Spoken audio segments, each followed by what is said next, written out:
Welcome back to the Football Terrace.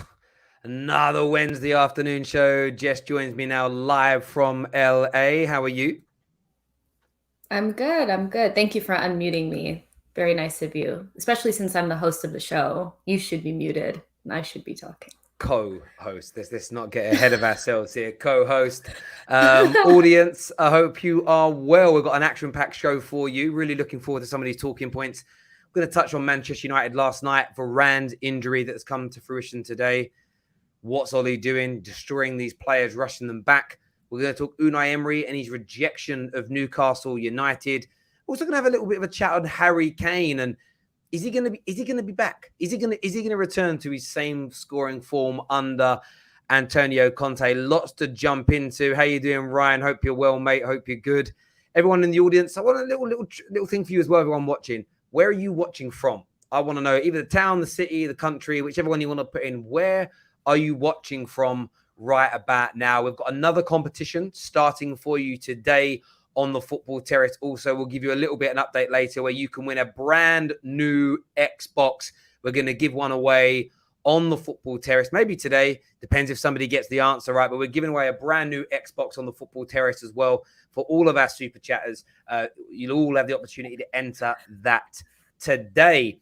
But nowhere else to start other than last night, really. And again, I start up with my title show. Like, Man United is so dumb. We are the dumbest football club in England, the most stupidest football club in England, in my opinion. And last night proves it. But what did you make of the performance from Man United and, of course, the heroics from Cristiano Ronaldo? Same old, same old. I mean, you couldn't have it's been happening for like the last 4 games or so. Like it's the same thing over and over again where the shape, you can question the shape. What's going on in terms of your patterns of play, what formation, what's going on in terms of the system. There's clearly some issues there. And then Ronaldo does what Ronaldo does. And it kind of, I call it maybe like a little bit of Novocaine, to the system of some Man United fans, the elation of watching Ronaldo do amazing things at his age, what you wanted to see from him, but you're not getting the other part, which is, going up, getting up the table, putting in consistent performances with the rest of the team. And so it's kind of like you're getting 2 ends of the spectrum. Your box office players are doing what they're supposed to be doing. And then your manager is letting you down with this weird system that's like non-existent. And then on top of that, he's compounding things by not using his bench and his depth properly. And key players like Varane and Maguire, who I'm a little bit reluctant to say Varane is washed. I'm seeing a lot of that. Varane is washed. We haven't seen him play in the Premier League. We don't really know if he's washed or not. And then there's also this narrative coming about that Harry Maguire is just this fridge.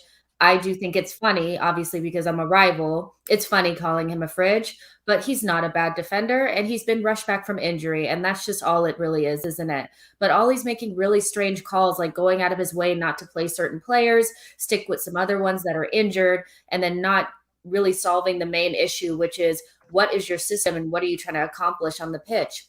Ronaldo can't save you every single time, and he's going to because he's like a mentality monster, but it's a draw. Like it's a draw where you should be winning. And so it's a little bit of both ends of the spectrum. You guys are seeing amazing things from Ronaldo, but Oli, as usual, is letting you guys down. Yeah, he really is. And it's an interesting take there because, again, I understand why rivals are going to have a pop at our players. I fully expect people to have a go at our individual players, but it's almost everybody we buy doesn't reach their full potential, or they have good periods and bad. Yesterday the likes of Donny and Sancho getting 3 minutes, almost pointless at that stage. But where I look at us and think we're dumb is Varane, yeah, okay, some people say he's injury prone, got a few injury problems. Then you certainly don't, you obviously know that in your due diligence, so you don't rush him back. You don't rush him back from the injury, that he's got, essentially. You just don't do that, and we did. On top of that, you would see Maguire rush back, and this has caused frictions within the changing room at Manchester United, because players are, hang on a minute, I'm fully fit, raring to go, and you're throwing in what I read about Maguire today, that he shouldn't have played in either the Leicester game or the Atalanta game, which he scored in and we won. But in those two games, he shouldn't have even played. The message that sends into the dressing room is ridiculous. Solskjaer, he's behaving so dumb right now, legitimately dumb. He's refusing to give the likes of Donny, Sancho, Matic, Bailly ample opportunity to play. So it's almost, he's setting himself up for failure because he's putting in people like Varane and Maguire that are not ready. And at the same time, Man United are equally stupid. A lot of people said when we signed Cristiano Ronaldo, some said he was wrong, we should have gone for a CDM. I still don't think we'd be that much better. I still think there'd be imbalance. I still think there'd be problems because Ollie's struggling to cope with the plethora of talent that he's got. But there was a lot of talk about Ronaldo being washed, Ronaldo being finished, Ronaldo being over the hill and not good enough anymore. But he has 10 goals in 12 appearances. He's one of the second highest goal scorer in the Champions League so far this season. And he's doing that in a team where he's starved of ample opportunity per game.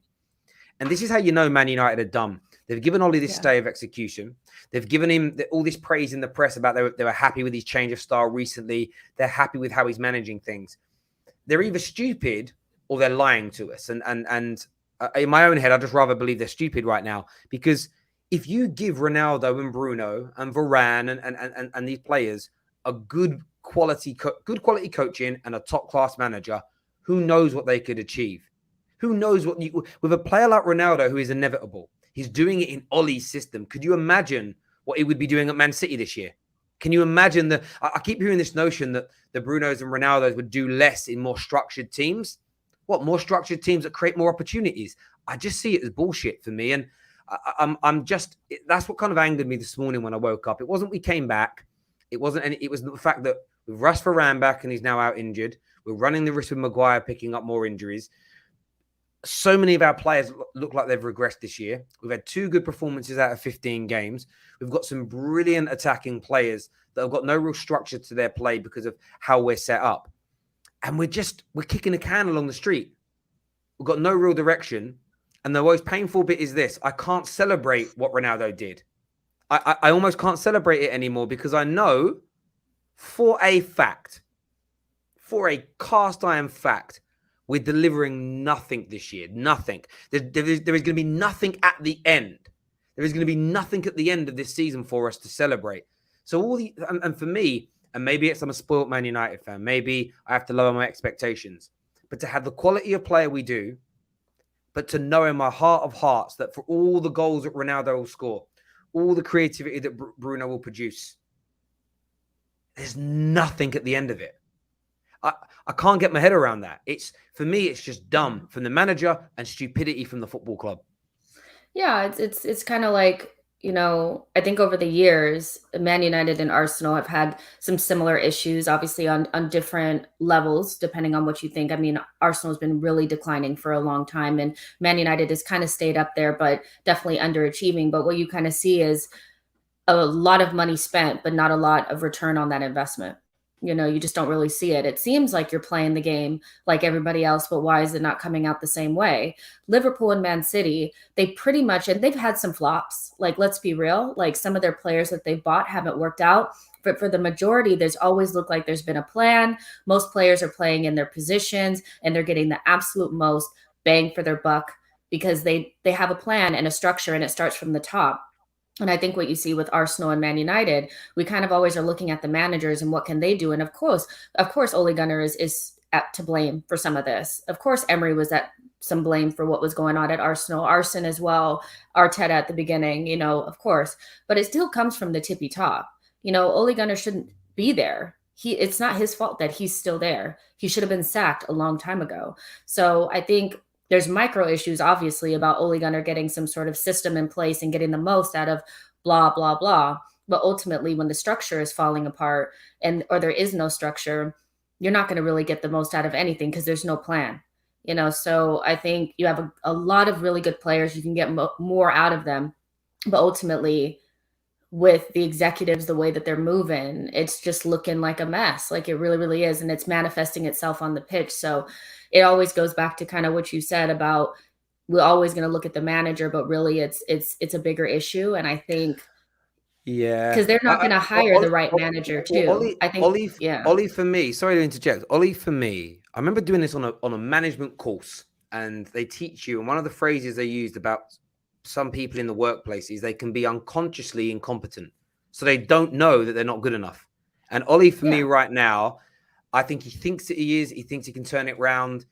He's a nice guy to people. People get on with him. They are working hard, but it just isn't working. And I think actually you get less buy-in for his system when you improve the quality of player, because there's an element of, what is this? They've played in better systems. They've played for better people. They recognize, and I think that it's mad. That's the only thing that can make sense to me, because I've been racking my brains of how can we improve the squad but look worse than last year. I get a lot of people will say because Ollie was never good enough, but that doesn't answer why we've gone backwards when you've improved the squad. That is what makes no sense. And he's on fraud watch. In the locker room, he's on fraud watch. There are people, like you said, that know, like, this is not the way things are supposed to be going. But then it all just goes back to, like, you can always say that a new manager is going to make this all click. But the root of the issue is really more about, are they going to bring in the right manager? Are they even going to sack him? So it's still like, I think you guys are still a little bit further away from just the new manager is just going to make it work for you guys. It's just looking like they are just, Oli is a forever interim. Interim. They and the thing is, they don't recognize it. And this is my view on all of this. Like, I can see what the problems are. I think I can see that. I don't know what all the issues are. No fan does, but we can see the problems. The owners are just happy with it. And it's almost, we haven't kept a clean sheet in 8 Champions League games. And I tweeted last night that in itself should be a sackable offense. And instantly it's met with,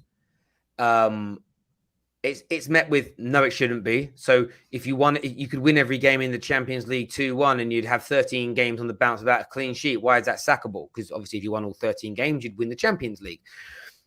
I'm like, yeah, that isn't my point though. We know the context behind those games and we've barely put in a good performance.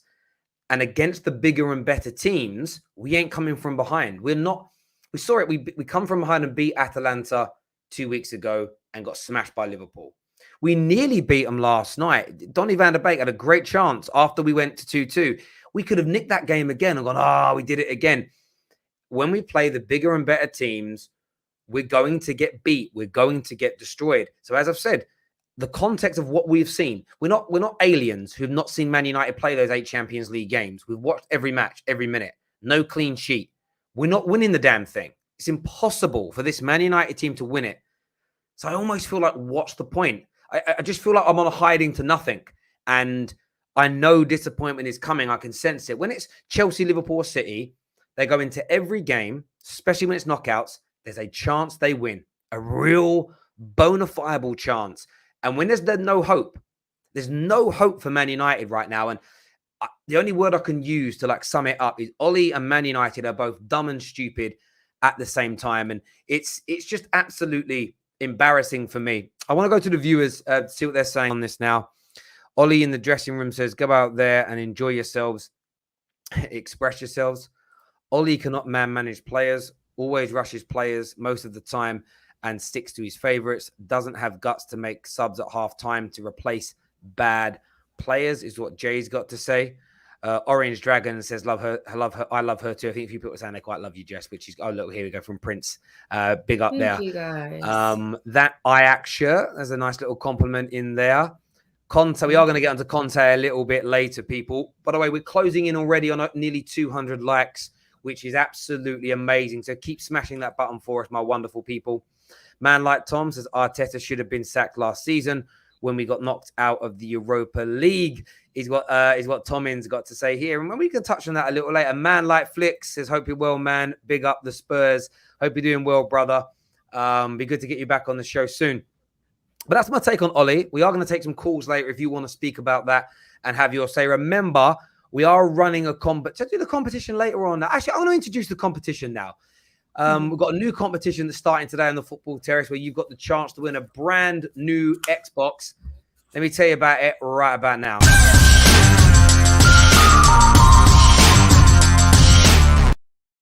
So, there's a golden envelope behind me, as you can see, right there, shining in the light. I'm going to get some bigger ones, but that's the size they are right now. I'm sorry. In that envelope is a football phrase. It's the Football Terrace secret football phrase. If you super chat it, so you can super chat directly a guess, or it can be a guess at the end of your super chat. I know so many of you donate every single day to the Terrace, which is amazing.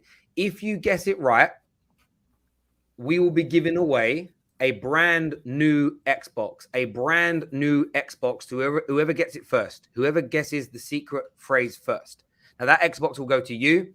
Every 2 weeks, we add a new prize to the pool. Yesterday, somebody won the football shirt, which was amazing. We'll get that sent out once they send me their details on what shirt they want. But the Xbox is the prize. So remember, it's a secret football phrase. Last month, and I've got it here in front of me, was in his pocket. Okay, so you can see what I mean by phrase. It's something that we would say as a football fan. Oh, he had him in his pocket. This month, this week, it is something different. So get those super chats ready and get them in, please, ladies and gentlemen, when you want to go. There we go. Someone says that is an Xbox. If it's the wrong picture, I'm sorry. It's an Xbox.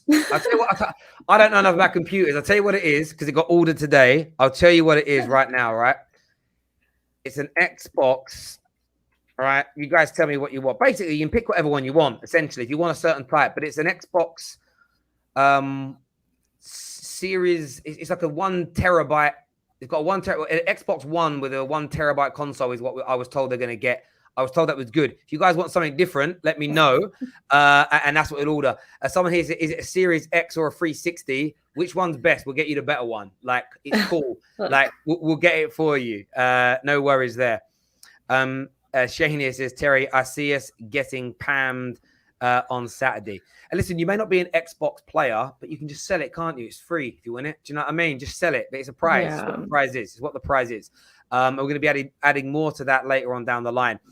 But look, I wanted to talk a little bit about Newcastle as well. They went in for Unai Emery, and nothing's happened. Like, they haven't got him. It looked yesterday like they might. Unai Emery has come out and the statement's been released saying that he will not be leaving Villarreal at this time. Eddie Howe now appears to be the front runner. Give me your take on Newcastle's managerial situation. Did you think they may have appointed somebody a little bit sooner than this? Yes. I thought it was going to be difficult just because it's hard to figure out who's going to be the right manager to not only kind of be here for the short to medium term, because I think we all know that once they get to a certain point, they're going to want to hire somebody different. I remember just a couple of weeks ago, some Newcastle fans were talking about maybe potentially getting Conte. It's just too early for that, but I also am looking at them and they're in and around the relegation zone, not looking very good this season, and they can't afford to get relegated. So they have to figure out something, and they need to have some sort of manager that's going to attract a certain level of players so that they can go ahead and start rebuilding the squad. And it has to be a manager that's willing to kind of do the dirty work early and kind of maybe not even get any of the plaudits once they get to wherever they want to be. So that's a difficult job, for somebody to take, even though Newcastle seems really attractive at the moment because they're going to be this juggernaut club that's going to have all this money and backing behind them. Right now, it's still like a 3 to 5 year job to get them close to the top 6. And it's going to be a difficult job. Right now, they have to fight relegation. So I'm not surprised that Unai Emery maybe took a second guess and was like, well, do I really want to go now? Now we know that managers will reject something and then at the end of the season, maybe say something a little bit different. Everybody has a price. Mid-season is not always the best time to just jump ship on your club. But Eddie Howe is somebody that I feel like would feel comfortable to them. I don't know if he would give them the jump or the attractiveness that they probably need at the moment to kind of get those, like, not world-class players, but, that level, so I don't know. It's a weird one, but they are going to struggle a little bit, but they need to hurry up because, like, you're literally in the relegation zone. Yeah, they do need to hurry up soon because every week they're not. No one's putting away from them, but they need to act soon. They need to get it right. I was a little disappointed for Newcastle that they didn't land Unai Emery because he almost feels like perfect in the sense of he isn't on that kind of the names like Conte that were being mentioned, Zidane, I think got mentioned, not by Newcastle fans, but it was like a loose lips. You know, when they first got taken over, it was, they're going to buy Mbappe and Haaland and get Zidane. And, we've already seen the Premier League clubs all come together to ensure that these sponsorship deals are in line. But I felt like Unai Emery was somebody that isn't of that kind of tier 1 manager level, but very, very good, and would have been great for them to build with. At the same time, though, I do actually feel as though Eddie Howe would be a good fit. I actually do. I think that he plays nice football. He can help build. Again, what we don't know yet is what they want to build in terms of their football philosophy as a football club moving forward. I think attractive football is going to be what Newcastle fans seriously demand. After 4-5-1 for so long, you definitely want to put something different. Exactly. And I think Eddie Howe can be the first in that kind of mold. And if you look at Manchester City, they stuck with Mark Hughes for a little while before going to Roberto Mancini, and it's almost they need their Mark Hughes. And I know Bruce was there, but they were never sticking with him. They need their Mark Hughes. They need that first guy to do the first year, 18 months, 2 years to build a little foundation. Then they'll go on to that next level manager up. Maybe then it's an Unai Emery level coach that comes in. And I think maybe the third or fourth manager along this line will be that world-class superstar who's ready to win. And I think, interestingly, you look at Villarreal. They're not doing very well themselves right now, to be honest. They're sitting 13th in La Liga, only 2 wins so far this season. They're not exactly tearing up trees. That's not Unai Emery's bag, though. We all know what his vibe is definitely the Europa League. Yeah, he's a cup manager. He's a very good cup manager. So, I almost look at it again and think, managing this squad that's not going to have the best quality in it straight away. I just think Eddie Howe is a slightly safer. He's a slightly safer bet. Even though if I'd have got Unai Emery, I'd go, that's an interesting one. I think Eddie Howe is still very, very good very, very good indeed. It's comfortable. It's comfortable, but better than Bruce. And you're right. They want to play more attractive football and all that kind of stuff. So that does make a lot of sense. And he's probably, you could get him now and it'll probably be fine. I just thought Unai Emery would be I thought it was a nice fit.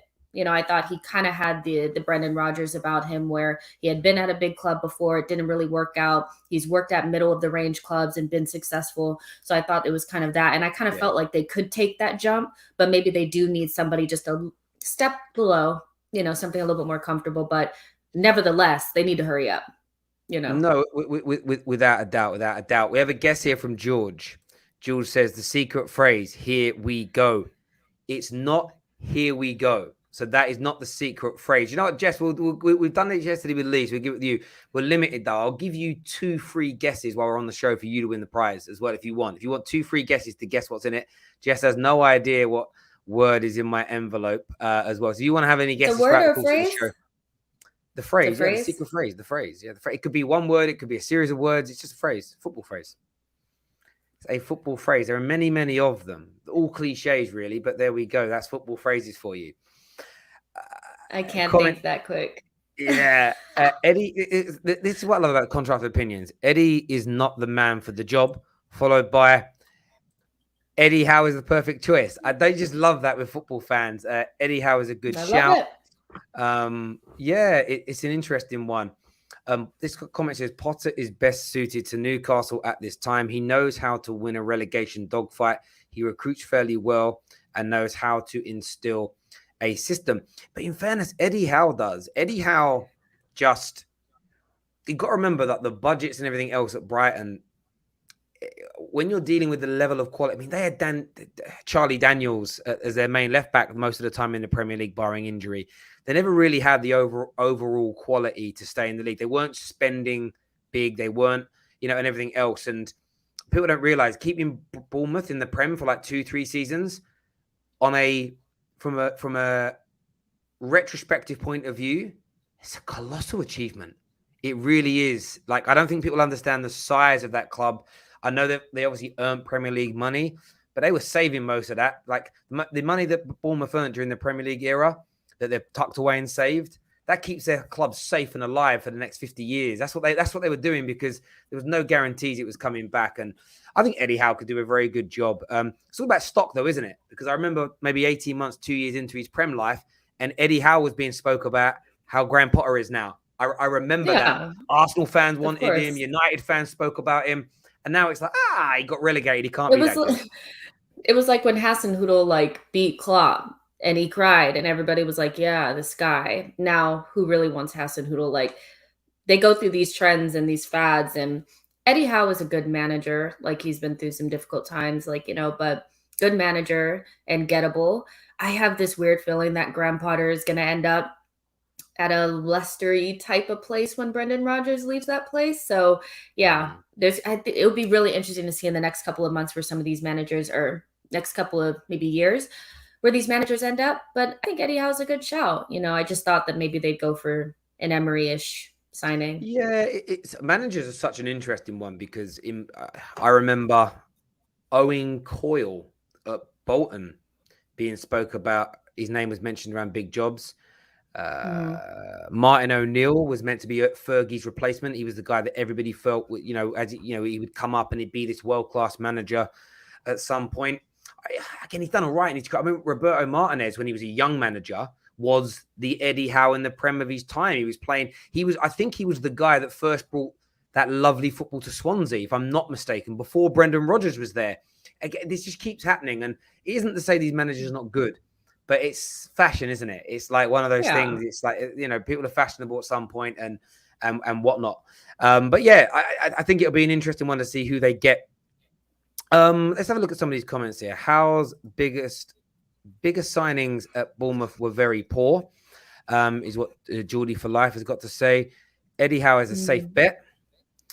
Well, Scott Parker killing it right now. Scott Parker is doing very, very well, to be fair. What I love about Scott Parker, his managerial style, in terms of how his team plays football, is the opposite to what he was as a footballer. And I love that. I absolutely love that, He was all sort of piss and wind and sort of passion as a player.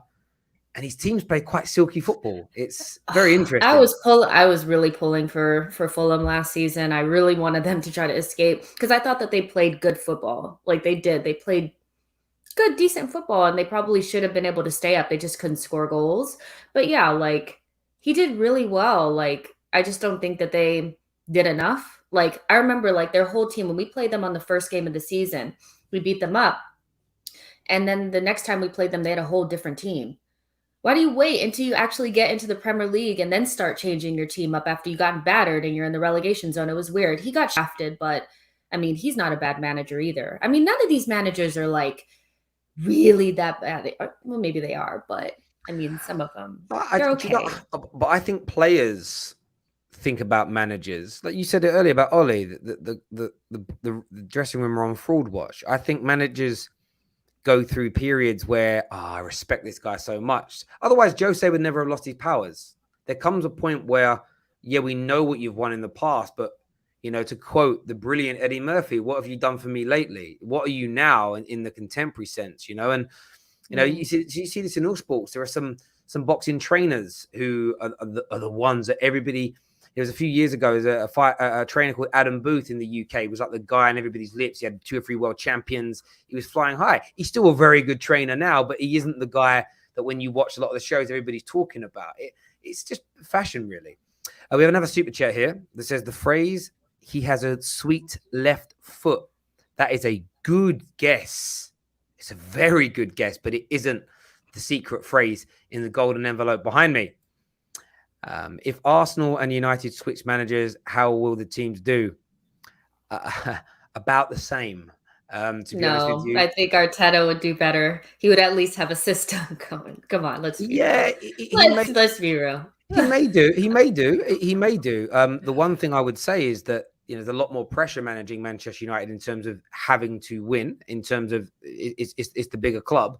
But no, I do agree. I'm only being flippant. I think Arteta in the last year has proven himself to be. Manager's a big word, and I'm very reluctant to call him a better manager yet. Managers are about managing squads. He's a coach. Rotation. He's a much better coach than Ollie. Yeah, that's the point. That's what I was going to. He's a much better coach. So United would look better under Mikel Arteta, and we kind of know that because look at the head-to-heads between the two as well. Like Arteta gets him on that, and The one thing about Arteta that's going to be interesting if you do well this year and get back into Europe is how do you then manage the 2 games a week and the rotation of the squad? That's for me where Brendan Rodgers, when he was Liverpool manager, regressed. In that year where it was like just the Premier was brilliant. Then he had to buy a bigger squad and rotate and play 2 important games a week, and they went backwards. That's the difference between the top class managers and the top class coach. Like a top class coach becoming a top class manager. The good thing is that if we were to get into Europe, and be back in next season, he has experience failing miserably at it. So he has to get better. That's basically the reason why we're not in it now, is because he failed to be able to rotate the squad. Plus the squad quality will be better next season anyway. We're going to buy new players. Some players will leave, but that's all way, into the future. But definitely I think Arteta is a better coach, and I would not want to see Ole Gunnar with the squad that we have, because he has game winners at Manchester United saving his butt. We wouldn't have that at Arsenal. Yeah, so. that is very true. At the same time, though, I think it's weird. As I've said, Ole seems to have got worse the better his squad has got. And I can't. Do you know who I need to speak to some pros? If I ever have the opportunity to speak, actually, I spoke to Viv Anderson yesterday. But like, I want to speak to some pros and be like, have you seen that happen where a squad gets better with personnel but worse in terms of how they play? Like, I need some insight. George here has had another go, and he's tried with the phrase "clean sheet." Clean sheet. It is not clean sheet, my friend. It is not clean sheet. There's another guess here from Martin that says the phrase "trust the process." No, the phrase is no, it isn't trust the process. Can you imagine that straight away, day one, someone just guesses and wins themselves an Xbox straight away, live on the terrace. That isn't it. Arteta has fallen out with so many players at Arsenal, is what Neek Sports has got to say. Do you know what the interesting thing is, though? That this is, when you're building a squad, it's a little bit easier to fall. This is where it's such a conundrum. When you're building a squad, it's okay-ish to fall out with people because you're moving them on as you're going through.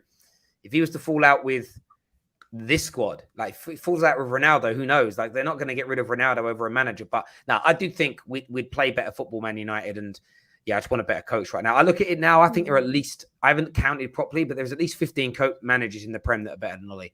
And this season has outright proven that to me. I do have a question for you, but just to answer what Neek, or just have a comment on what Neek said. There's a lot of misconceptions about Arteta falling out with players. It's a lot of media craziness when a player, and him don't get along or they get dropped.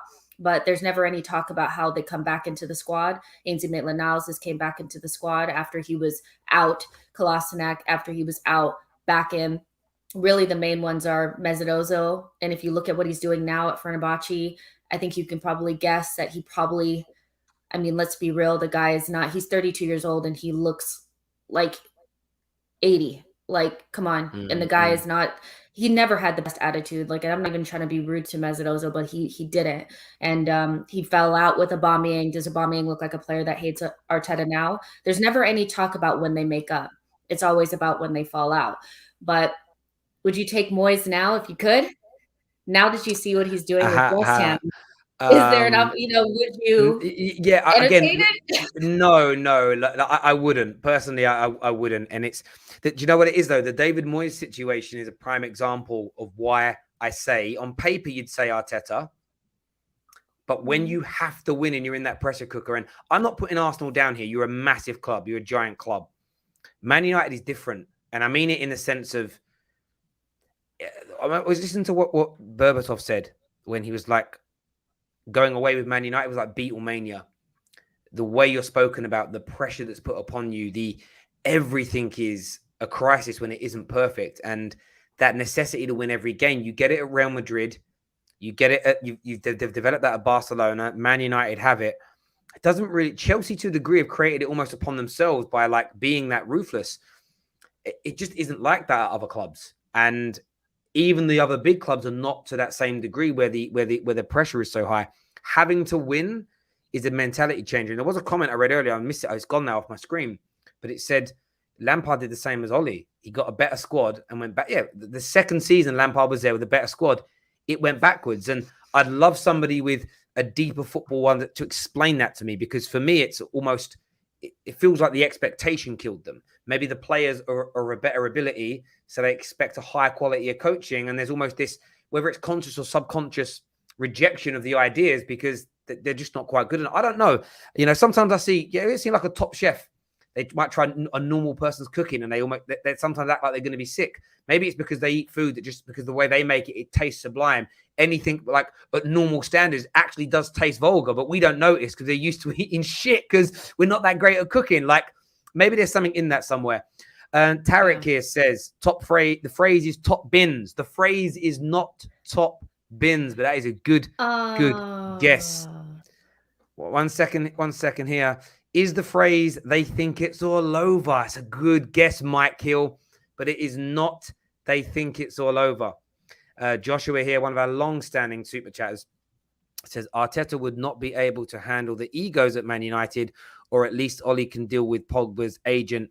Hell no, Arteta can't finish in the top 6 is what Joshua's got to say. And we had another guess here, I think, at the phrase. Right on target or good shot. Neither are the phrase, George. Thank you very much for your guesses. Really appreciate that. Ladies and gentlemen, up next, we've got a big question for you. We've got a big question coming up. It's about Harry Kane. It's about Antonio Conte. Make sure we're nearly on 400 likes, which is amazing. Keep that coming. But this is the Football Terrace big question for you, the viewers, today. And, of course, for my co-host, Jess.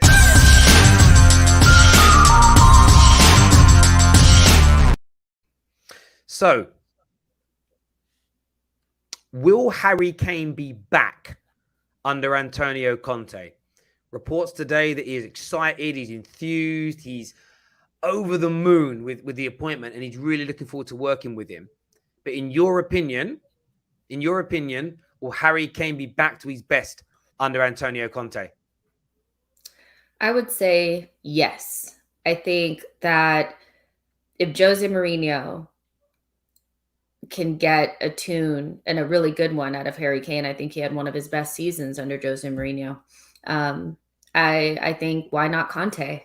He'll want to play with 2 up top, 2 strikers, 2 attackers. That's perfect for Son and Kane to do Son and Kane things. He doesn't even need a number 10, and I think getting the type of manager that's going to make Harry Kane think that Spurs are trying to be serious, which I think is the main issue here, is that Harry Kane wanted to leave because he wanted to be in a serious environment where they're trying to win trophies. That's if you bring in a manager like that, you're basically saying that. And I don't think he's going anywhere anytime soon. I don't think there's any way that you hire Conte and then have some thing in the back of your mind where you think you're going to sell Harry Kane under his nose. So for me, I think he's going to get the best out of Harry Kane. This is the best scenario for Harry Kane at the moment. I don't think Man City's coming back for you, so at least you have a manager that makes it look like you guys are being serious, and he'll play those 2 strikers up top. And I think Son and Kane will bang. Like, I really think they'll be fine. Like, I don't see why not. Harry Kane's still a really good player. He's went through hell over the last, whatever months, 6, 7 months, feeling like he was going to get his move, didn't, going to the Euros. It's been a lot for him. So I think that he has enough of a mentality, and Conte's a good enough manager to get the most out of him. Do you think something different? Because I'm pretty sure that, I wouldn't be surprised if he scored a goal. And they also have a nice, easy run of games. Next 6 games for them are pretty easy games. I can see him getting a goal and it just kind of going from there. If Harry Kane down tools, then he'll be back. He'll be firing. If it wasn't just Harry Kane, I think the whole club, 85% of the playing staff down tools. They didn't buy into the ideas of Nuno for one reason or another. And I think that debate's had its, past its sell-by date now. But if it's more, his body's a bit shot, overused, I spoke to a Tottenham guy today. He told me a number of interesting stories, some of which I cannot share on camera. But they were talking about Mauricio Pochettino and how a lot of people at Spurs view Poch as this manager who will, a little bit Jose Mourinho-esque, in a 3, 4, maybe up to 5 year period, whatever his resource is, he'll just exhaust it to a point of rushing players back from injury. And Harry Kane is renowned for that. Just overusing and burning players out. To get to basically like every last ounce, every last drop of something out of an individual player. And there are a few people at Tottenham that feel like Harry Kane may have come to the end of his physical peak. His physical peak might be there. So that's what I'm really intrigued to see, whether Harry Kane can actually get back to his very best, or if there's a physical problem there. Because if it's just that he's down tools and he's not trying, then I think it's going to be easy. Will he still score goals? Yes. Harry Kane's one of those players that can be 32, 33, still going to score goals. But what is he spending 2-3 months out? It feels like every season with these ankle injuries. That takes its toll on people. When I heard him in the summer talk about how he thinks he can go on to his mid to late 30s, man ain't doing the gigs. Man ain't doing the Scholes. Man ain't doing a Ronaldo. He isn't doing, and he just isn't doing that for me. I think by 32, 33, Harry Kane will either be at a smaller club in the Prem or not even in the Premier League anymore. The MLS. I feel like his body's just, I don't even want to use the word failing him. I just think it's done. And, a lot of people spoke about aged. They haven't preserved him. Like players like him that are prone to injuries in like ankles and knees and stuff. You have to preserve them. And Spurs haven't done that. They haven't even brought in, like, they had the Vinicius guy. I think that was his name. Like, they had him last season. They don't even have him now, I don't think. They don't have a contingency plan for Harry Kane. They're not preserving him at all. And so at this point, it's kind of like, what are you going to do? I agree. I agree completely. It's just something, again, I was talking about something about this today, and I'm like, that's what I used to love about Fergie. Because Man United's teams didn't really win Prems in record-breaking fashion every year. Rotation was evident all the time, but it prolonged the vast majority of our star players. And I'm not just talking the class of 92, talking most of our players, 10 plus years of quality out of them. Think about a lot of the teams in recent years that have been brilliant, and a lot of managers that have been brilliant. Like, their players, like 2, 3, 4 years maybe at their absolute peak. And then after that, it's like what feels like a fairly big drop off. And it's almost this level of like, we're going to try and win every game possible, full intense, full power, look like the greatest team ever. But at what cost? Are you burning people out in the more medium to longer term periods of their careers? And right now, Harry Kane just looks like that. We're seeing the same thing maybe with KDB. He just looks shot. Ooh, looks absolutely. Don't say that. Don't say that. You start saying that he doesn't look the same. He doesn't look the same. You don't. But and if you say that, people are like, he's the greatest. But let's be real. The guy's lost a couple of steps. Like, he looks a little thick, doesn't he? Like, he doesn't look like he's the old KDB, I digress. I don't know. I don't quite know what it is, but it's, and that's what I feel about Harry Kane. I feel with Harry Kane that he's at the end of his shelf life, and that's going to, I really do. And he'll still score goals, and he ain't at the end now. But I think anyone that thinks he'll go back to 2 or 3 years ago, maybe 4 years ago, where he was banging in 9 40 plus goals, he was sort of one of the, I just think those days are gone now. And I actually think, and the best thing they can do, January, as long as there's a contingency and there's someone else to come in, cash in on Harry Kane now. I know for a fact that Man City offered a £120 million cash that was rejected. I know that for a cast iron fact. They were offered £120 million in the summer. If they can get Man City to offer anywhere near that again, take the money for Harry Kane and reinvest it in the future. Because for me, Harry Kane is past his best now. And it's a shame. And for 3 years, I've been protesting on socials, free Harry Kane, don't sign, mate, get out. Because I wanted him to win something. But yeah, the guy's done. This is what we kind of talked about at his best. Done at his best. Done at his best, I'm saying. Not like he won't score again. Done at his best.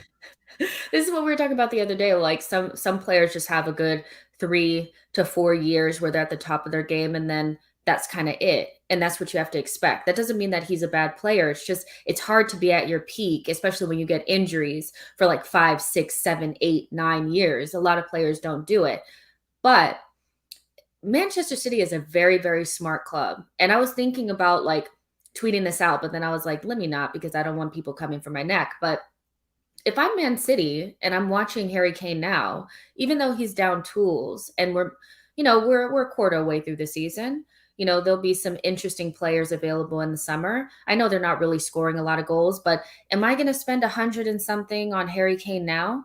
Like, probably not. I don't see Man City coming back in for him. I think that they were desperate for a striker, and I think they'll just cruise on to the rest of the season and try to find a younger alternative. I know Haaland is injured, but you could get him in the summer. You could look at somebody like João Felix. There are other options that will probably be better for them in the long run than spending 100 million on a busted up Harry Kane. So I think they missed their window. Yeah. And CONTE, is he going to accept selling his best striker in January? Even if you bring in somebody else. Well, not unless there's a proper contingency. And again, the club, I mean, this is how bad Tottenham were in the summer.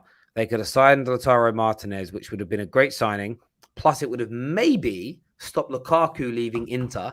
And he'd be ready to go right now. But they have to look beyond Harry Kane. Maybe they keep him this year. But I would say cash in on him now. Viewers, I want your thoughts. I want your feelings on Harry Kane. Will he be back under Antonio Conte? Closing in on 500 likes, which is amazing. So thank you all.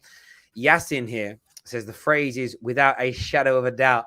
That isn't the football phrase, but thank you very much for that super chat. Is it playing a blinder? No? Is that even the phrase? Playing a blinder? You do it in an English accent, though. No, I will. Do it in an English accent. Try it in an English accent. Is that it, though? Is it playing? It isn't playing. That's not a bad guess, though. It's a pretty good guess. The reigning champ. Oh, yeah, this is man, you need to send me a message. This is the gentleman who won the football shirt. I didn't realize, by the way, that his username is actually an anime character. I was told after the show it was an anime, and I'm like, all right. And I can now see that the emoji is anime. I just thought that was man's name. I don't know.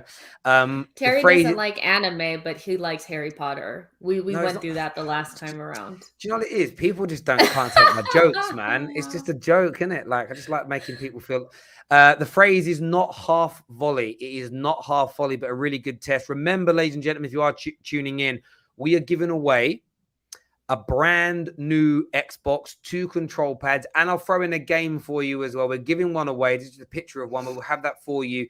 If you can super chat and guess the secret football phrase in my golden envelope behind me. Now, you might want to super chat in about a point, throw it on the end. You can just super chat in and have a guess. Give it a go right now, ladies and gentlemen. It'd be amazing if you could. Right, we have another super chat here that I want to go to that says, so is Kane heading like Jack Wilshere?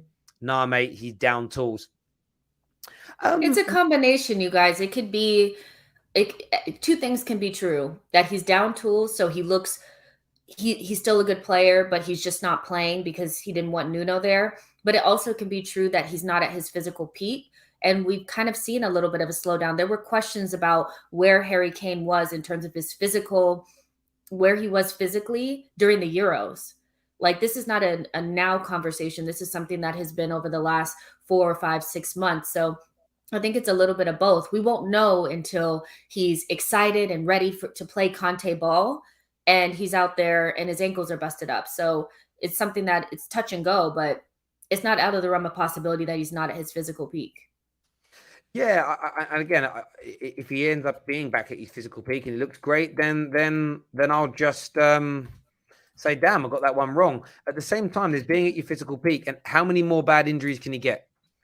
I remember chatting to a couple of my Liverpool friends when Fernando Torres was still at the peak of his powers at Liverpool. And I remember saying to them, I know he's brilliant, but at any moment that ankle can go, that hamstring can go again. Do you guys think you should cash in on him? And one of them was like 100% Terry. I think we should sell him now. The other guy was like, you're mad. 6 months later, they sold him to Chelsea. One of the greatest decisions in Liverpool Football Club's history. Legitimately one of the greatest decisions. And that would be my kind of take on it to people is how many more injuries has he got before his body says, I don't know. Just changing the subject very quickly. It's just been revealed now via L'Equipe, very reliable French source, that Raphael Varane is expected to be out of action for 3 to 4 weeks after tests revealed showed he picked up a hamstring injury. So a month, essentially. 2 weeks. Well, it'll be the rest of this week.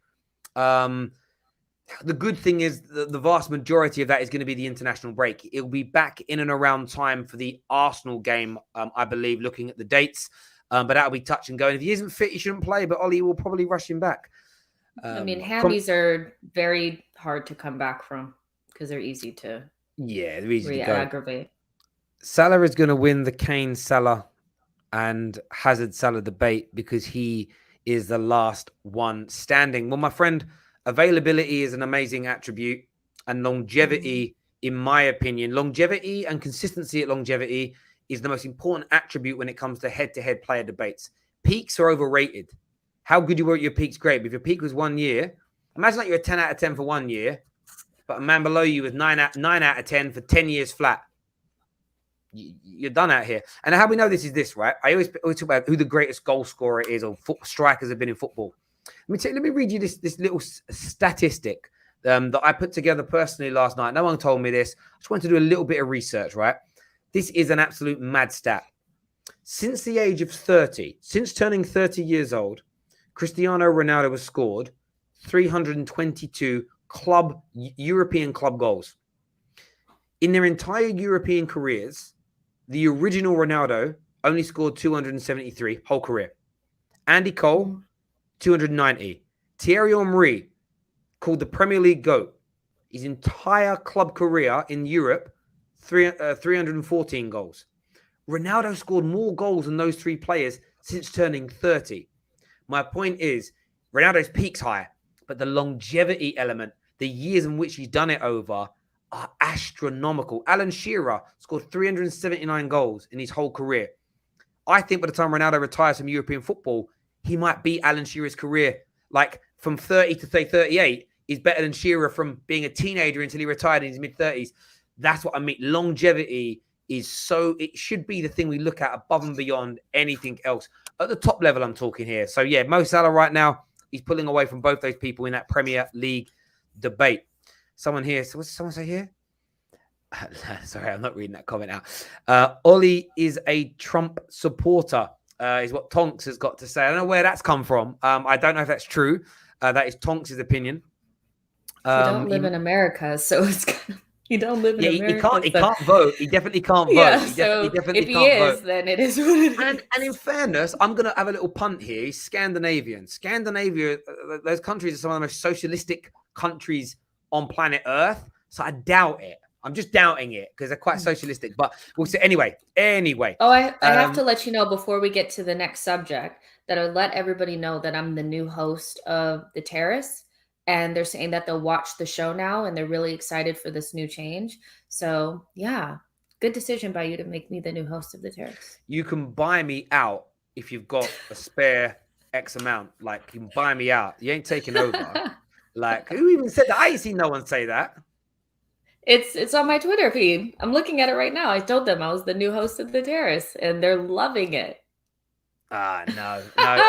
Shri here says, put in a proper shift or put the heart in the hard yards. That is not the secret phrase, but that is a very good guess indeed. That's a very good guess indeed. Did I miss any super chats? No, I don't think I did. I did miss that one. Breaking the lines. Breaking the lines. Your second guess? It's wrong. It's wrong. It's not breaking the lines. But that's a decent guess there. Mohammed says, question, Jess, can you read it, please? I'm struggling. Jess, if you could spend 80 million on 2 mid-level strikers like Watkins and Tony, or 80 million on 1 elite striker like Osimhen for Arsenal. I saw this going around on Twitter, and personally, I feel like Watkins and Tony kind of fill the same void, so I don't really know why you need both of them. This may feel like the wrong answer because it's like more is better, but I think I choose Osimhen because I know I still have Aubameyang, and for me, there's no reason to have 2 same-ish strikers chilling there with no difference really between them. I think Ollie Watkins and Ivan Toney are quite similar. That's why Ivan Toney replaced Watkins at Brentford. They're damn near the same thing, so I would go for Osimhen. Even though I would push back a little bit on him being an elite striker, this is his first really good season at Napoli, and I'm afraid of players that came from Lille. Surprising? No. Pepe scare me a little bit. I would say I would actually prefer Dominic Calvert-Lewin if we could get him. I think he's a better striker than Osimhen. Yeah, I don't know enough about Osimhen to know. I think Tony's an interesting one. I saw people sharing stats, loads of things that he's like ranked highly in. My view would still be, but what's his where are the goals? The conversion rate, and it's you know, I did one guy that put it out there. I like him, but I was like, you literally like slag people off for doing stats when it comes to goals and assists, but yet a pressing stat for you is more impressive. I was like, that's a madness to me. But yeah, he's like, not hot. I have a thing against Tony a little bit, just because he was talking smack at the beginning of the season, saying, "Well, Arsenal will never be anything until they have elite level striker." Aubameyang has more goals than you, buddy. Like, you know, calm down. yeah, look, I think Tony's excellent. I just want to see his finishing prowess a little more before I start talking about like he should be at one of the title challenging clubs or something like that. And that's all I'm asking for. But there we go. Make sure that like button's hit, people. Subscribe to the Football Terrace if you haven't done so already. Wizard here says the phrase "whip it in." And did you see my other super chat phrase, "hit the woodwork"? I did see the other one, my bro. I put it up. It isn't that, and it isn't "whip it in." But great guess, Wizard. Great guess there, Wizard. Thank you very, very much indeed. Pace Merchant. You've already had 2 guesses. Slow your roll. All right. Okay. Sorry. Hang on. What is this super chat? Jesse's Football Terrace. Hey. You just switch us. Can you switch us?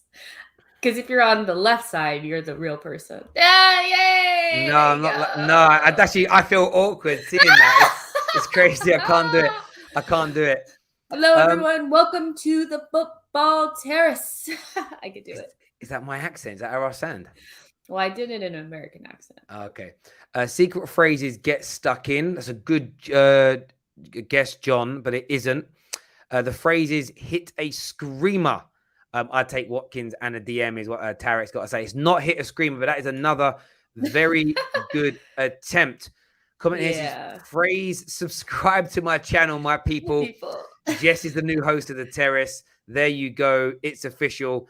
You are gorgeous, Soz Terry. I mean, you ain't got to say sorry to me. It's not on me. Yeah, Terry, you have to get a bigger envelope. It's not doing it justice. Next time, it has to be like a big gold envelope. It's too small behind you. I need to get it bigger. Okay, I will. Why are these managers rushing injured players back? Is it a lack of squad depth, inability to manage a squad, or too desperate to get the best players back? I think those things are all part and parcel. I just think it comes down to the manager being a little bit incompetent in some regards, but also being really stubborn.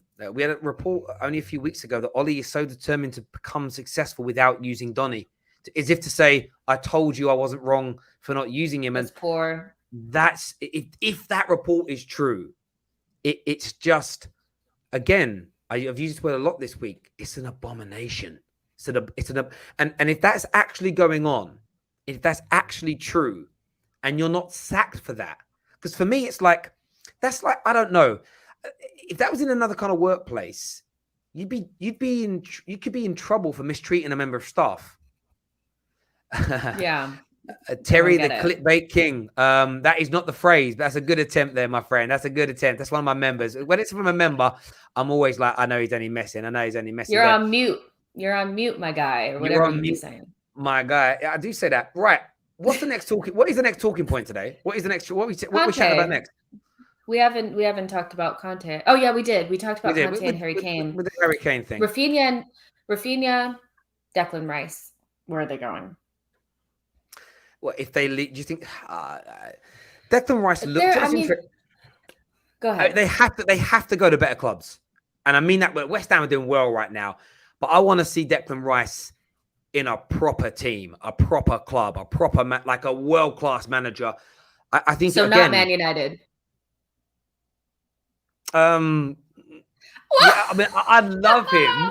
That's a cheap. That's a cheap shot. That's a cheap shot. No, I would. I think we'd ruin him. I think he'd do well at Man United, even under Ollie. But I'd love us to have that world-class manager to nurture him. I think he gets into every single team in the Premier League, Declan Rice. He gets into every single midfield. Maybe barring Chelsea.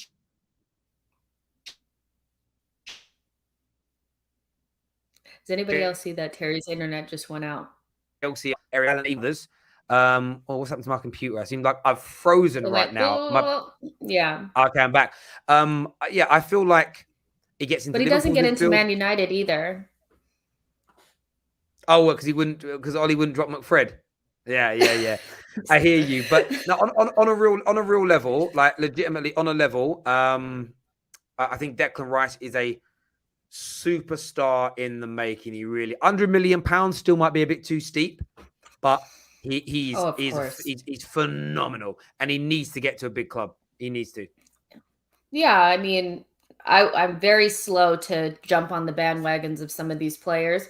Even at the beginning of the summer when we were linked with Ben White, I was like, I'm not sure about that. But Declan Rice has been very, very, very good, and he's got to be one of the top 1, 2, 3 holding midfielders in the league.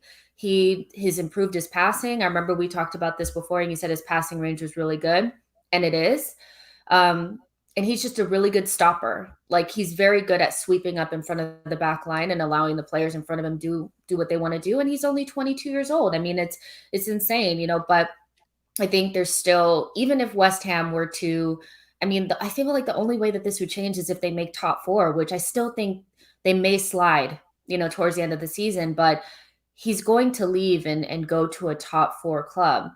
We've seen that Man City are interested in him. Chelsea has been interested in bringing him back. Man United is interested in him. And it's going to be interesting to see where he goes. But for me, I think he might be most needed it's a difficult one. It depends. I could see him at Man City taking over Fernandinho's role. He's going to leave, I think, at some point. And he'll be the perfect replacement for him in a DM role. He could play as a lone 6. I could see him just at Chelsea in general. Like, is Saul really doing anything mind-blowing to make us think that they'll buy him at the end of the season? Probably not. So I could see him at either one of those clubs, but some of the things that he's doing at his age is good for, I think, for England in particular. You have a superstar midfielder coming through the ranks that just looks super, super good. And then it's just going to be interesting to see where he's at, where he's 26, 27. But it would be nice to see a 3-team race for him in the summer. That would be great, interesting. It would be box office, but he's definitely one of the best players outside of the traditional big 6 could have a move to a top 4 team. You look at somebody like Tielemans as well. He might want to move, Rafinha as well. It's going to be interesting, but I look at it this way. You've got Bellingham, you've got Tielemans, Tchouaméni. There's a few players out there that are looking at summer moves to the Premier League or within the Premier League. Liverpool heavily linked with Jude Bellingham. I can't see the thing is with Liverpool when it comes to Rice or Bellingham, I can't see them dropping over £80 million on him.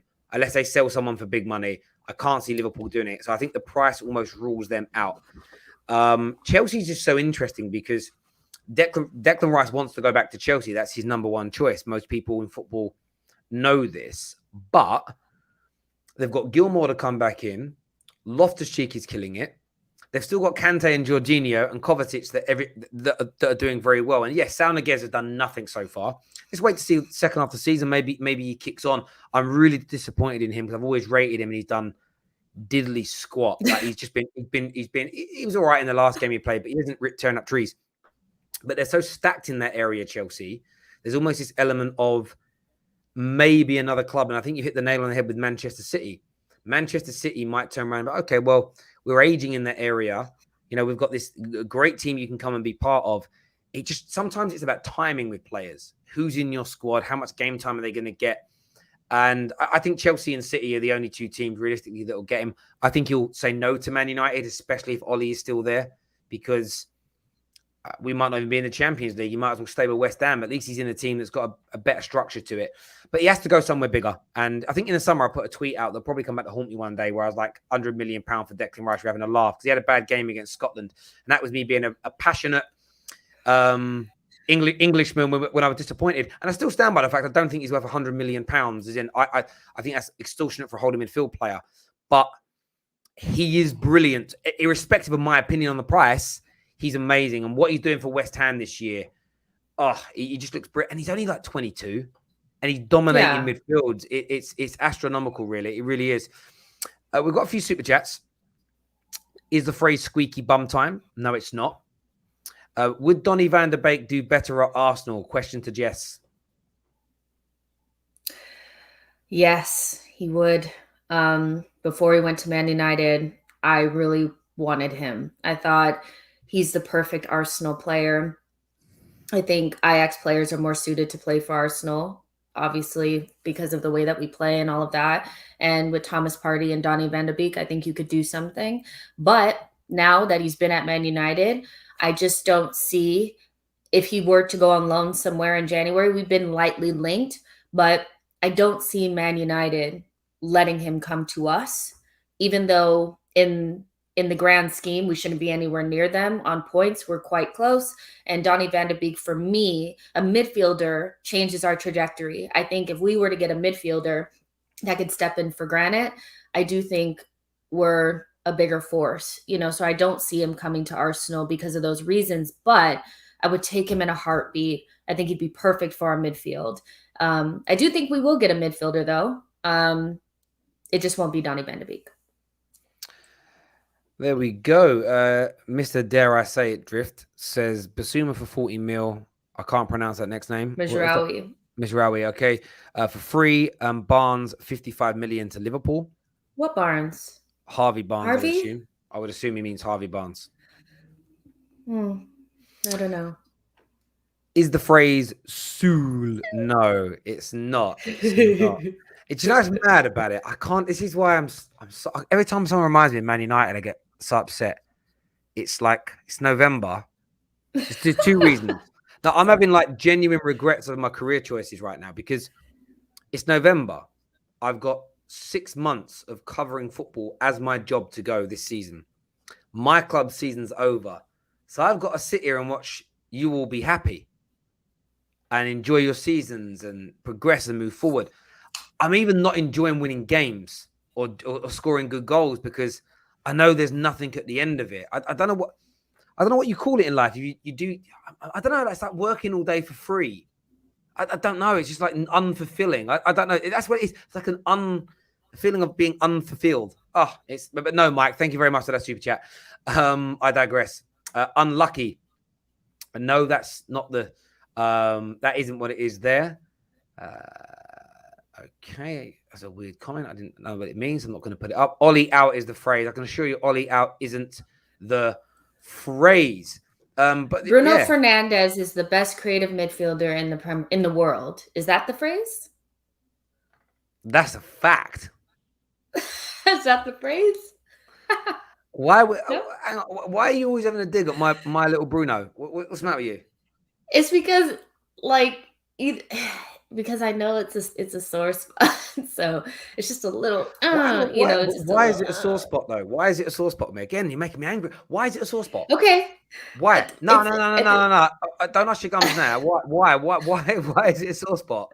Why? It's a sore spot for you because you feel like he's disrespected, and you obviously love him, but nobody is giving him the credit that you feel like he deserves. So you are wrong. It isn't about giving him the credit he deserves. It's making up lies about him to put him down. He just spams too many crosses into the box per game. On average, crosses the same or less than any of the other top creators in the Premier League. He loses the ball too much. Barring Jack Grealish, he loses the ball less than all the other creative midfield players in the league that are creating at his level. He loses it 5 times less per game on average than KDB does over the last 2.5 years. It's like... that's what I get annoyed about when people sit there and say things that he isn't good, he loses the ball too much. I'm like, but other players you rate lose it more. I don't understand. And that's where it's two things. Either you're lying, you're actually like, oh, no, it ain't true, but I'm going to say it anyway. Or it's why I don't like the eye test, because the eye test lies to you. The eye test enables confirmation bias to seep in. And that's all it is with Bruno. People said, this is why I gunnar Solskjaer recently. They tweeted it, not say it. And he's like, I think if you had a more structured system at Man United, Bruno's creation would or outputs would disappear. I don't understand the logic of how if you create more and you're more structured, your better creators and scorers would score less. Like I think it's the opposite way, to be fair. But either way, it's like when Ronaldo came in, everyone said that his numbers would dry up. They haven't. He's just become more of a creator now, and he isn't scoring as many goals, but his outputs are at the same level. I'm just sick and tired of the continual. Just accept that he's. You don't have to say the best. Just accept that he's really good. Just stop trying to play him down every 5 minutes, people. See, it's embarrassing now. Okay. The one thing that I will say that adds a little bit of validity to what Gunnar Sol says is that we do know that creative players that go to, like, let's say a Man City that play a really structured system tend to struggle a little bit when they go from being a really free player, a la Jack Grealish, Mahrez. These players need a little bit of time. So I think maybe if you did give him some structure, it would go down a little bit because he's not just... Yeah, maybe. But then I said a little bit, and then maybe he'll go... But then that's looking at half the case. But Raheem Sterling and KDB's numbers in that same structure, going from very free football under Brendan Rodgers at Liverpool and playing in Germany, which everyone says is quite open and free, their numbers were astronomically good. I understand the point. You didn't let me finish, though. All I was going to say is just for a little bit of time.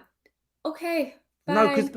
No, because my point is, with Bruno, I understand it's a possibility, but the possibility for Bruno is always, it will be negative. Ronaldo's here. He won't contribute as much now. If you get a better manager, Bruno will go backwards. It's always, why is it always negative with Bruno and not just the other way of, you know what? Can you imagine how much better he could be with a better manager and coach? It strikes me strange that everyone always tries to put him. That's all it is for me. I don't expect rivals to think he's amazing. I don't expect any of you to like him. But the mental gymnastics that goes on just to say he's not a good football player is borderline. It's becoming a mental health issue. It's a pandemic and a mental health issue. It's like, let it go, people. Let it go. No, I ain't. Let it go. Let it go, people. Like whatever. I know you're not saying let it go. Let it go. Proper. You know what I mean? What's her name? Esmeralda or whatever. What's her name? Okay, you guys, just to let you know that I told Terry to let it go just the other day. Now you're telling us to let it go. I just feel like it's fine. No. Right. We've got some super chats here. Sarim says, is the phrase Arsenal fans are cuckolds? No, it is not. That's just the gout. Isn't that a bad word or no? You don't want to be one anyway. No man wants to be one. I can assure you of that. Is the phrase small game Romelu? No, it isn't. It isn't. Bruno will only be respected when Man United win trophies. Yes, cool. Mr. Dare I say that drift. Means yes. Paul Scholes and Ryan Giggs, goats. You agree then? See, look what he does. It's all about Man United. Have you guys noticed it's all about Man United? No, it isn't. It's about your consistency I'm calling out here. When we did the debates about legacy a few weeks ago, you were like, you can't really take trophies into it. Man here says... Oh, no, that's not what I said. Oh, you were there. I heard you say it. Or you didn't disagree with it. Pull receipts. Silence is agreement. I've heard that saying something. It is. Parking the bus. No, that isn't the secret phrase. Is the phrase high press? No, but another good guess there. CFC, Jess, I think you'll need to sack Terry. Too much combative for merely a co-host. Oh.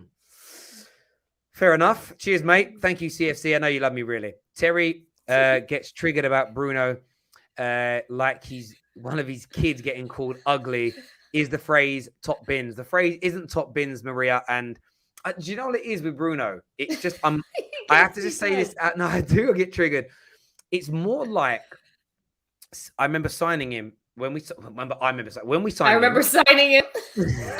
Yeah. We signed him. And the first thing was, he won't do those numbers in the Prem. He did. Right. And then it was like, he won't, it's like a spike when joining the league, purple patch. He won't do it into next season. He did. You know, it's like, he won't be able to do it for a couple of years. He didn't. Ronaldo's in. He'll stop scoring. Ronaldo's not here now. No more pens. His numbers will drop. He's become a really good creator. He keeps proving everybody. The only thing I would say is outputs in big games. But I am working on the stats, and I'm looking at all midfielders in the Prem since he's arrived. And currently, he's the second highest goal contributor out of all midfielders in the Prem since he joined. So even though people say he's got to do more, no one else is doing more than him. But that doesn't mean that he's doing it in the big games. No, that's in big games. No. Oh, okay, we'll put it together, and then we'll see. Yeah, I just said that. That's what I'm doing. That's what I'm working on, but I haven't finished it yet. Ollie's at the wheel. No, that isn't the phrase. That isn't the phrase. Last guess for today. Heading for an early bath. That's a good guess, but it isn't heading for an early bath, Mike Hill. We've got some more super chats here. Loads come through. I've never even heard that. Terry, I'm saying Bruno is getting the Salah treatment. Yeah, maybe. Maybe he is. Phrase, come deep from behind. Twisted, you're a bad man. What a volley is what Josh has said. It isn't what a volley. We've got some more guesses here. We've got Super Thomas Tuchel. He knows exactly what we need. Thiago at the back. Timo in attack. Chelsea are going to win the Champions League. I assume that's a song, my friend. But thank you very, very much. I'm not going to sing it for you. But thank you. Is the phrase, Glazers are pagans? Yo, Terry, watch the Serie A. Interesting. Thus, this season, if United are depressing. Maybe I'll give it a try, my friend. There we go. There we go. There we go. Terry is a Bruno sexual, just a bit. Yeah, I am. I love him. I legit love, I openly admit, I love Bruno Fernandes. I think he's a phenom. I think he is exceptional. I think he's one of the most amazing. He is a phenom. What he does goal scoring wise is beyond phenomenal. He is. And has he got areas to improve on? Absolutely. But I've legitimately only probably seen off the top of my head, Zidane, Messi, Ronaldo, Scholes, Xavi, Iniesta, like players where I look at and I'm like, they're almost practically perfect consistently, where they very rarely put a foot. They always have mistakes in games. I'm saying, you're putting Bruno up there. No. Oh, They're like players that are just practically flawless. Of course, made mistakes in games and didn't always have brilliant games, but just like their all-round game was almost perfect everywhere. Like, I know Bruno isn't that, but at the same time, when people say he's average or he's trash, or, I remember having a conversation once, someone said, I'd rather Mata play more games. I just realized Matt is still at Man United. Anyway, sorry, I digress hugely saying that. Is the phrase turn on its head? No, it isn't. That's another good guess. Lots of good guesses today. Is the phrase invincibles? It's not a super chat, so I can't answer, but thank you for the guess. Thank you, everyone. Jess. It's the class of 92. That's what it is. It's something like that. It's something Man United related, you guys. It is. Maybe. I'm not going to... as we get closer to the end of the 2 weeks, I will always give away some clues. But we are giving away an Xbox, like a big prize. Remember, in 2 weeks' time, we'll add another prize to it. What do you think the next prize? I'm thinking the next prize, I might give away a few £100 of like clothes vouchers, maybe for like an online company, Boohoo or something for you to buy. I'm going to give away a computer game, I think. And maybe buy like, what I like the audience, what I like the freshest, best football boots out there as well. Maybe we'll buy a pair of them. We're going to keep building this prize pool up. But remember, you might want to save your guesses until there's a bigger prize pool. But you could miss out. Like, it's like waiting for the rollover on the lottery. But if someone wins it the week before, your gamble didn't quite pay off. Bruno scores goals. That's a problem. He creates. That's a problem. Never seen a player have impact and his own fans disrespect him. Yeah. I know. Terry's loving that. Love you, Josh. Honestly, Josh. Somebody agrees with me. Listen, millions agree with me. And just how I would know everyone's talking trash as well. If tomorrow you found out he's moving to Arsenal, you'd be absolutely buzzing. You'd be like, oh my God. You'd be so excited. You really would. No, I wouldn't. Listen, Everybody that's tuned in, a massive thank you to each and every single one of you. Hit that like button before you leave. Go and subscribe to Jess's channel. She Knows Arsenal. Go check it out. Excellent channel if you like Arsenal coverage and all that jazz. Terry, give away 1 year's 3 a sub to TFT. Oh, like maybe a free membership or something to the terrace? Yeah, I don't know if that can be done. If I can do it, I will. That's a good prize. We'll think of that. We'll put that in. We're gonna do it. We'll do it. Everyone who's tuned in, thank you. We're back live after the Champions League games tonight. Liverpool Ati being the major focus. Until next time, take care. Goodbye. God bless you. And we'll see you.